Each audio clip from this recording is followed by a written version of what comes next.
कहाँ घर है? अरे घर तो हमारे चंपारण जिला पड़ेगा जी। चंपारण जिला बोल अरे हाँ जी।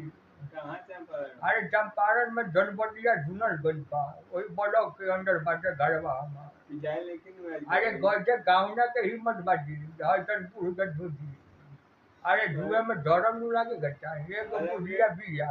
अरे ये तारी वाला ना के हेल में नहीं। अरे कैसे जी अरे कुछ रहुआ देखनी है कहा कौन अरे घटी तब नु। और तेरा छोड़ रहा है अरे जाए जो हो जाओ जाना चाहिए बुढ़िया के वियोग में रोवट आँख लाल हो जाता।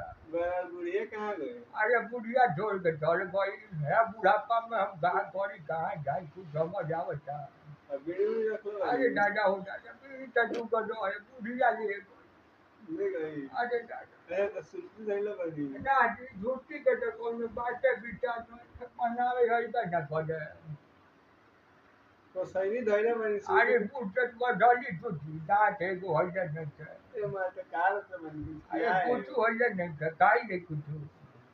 आज में तो बात है।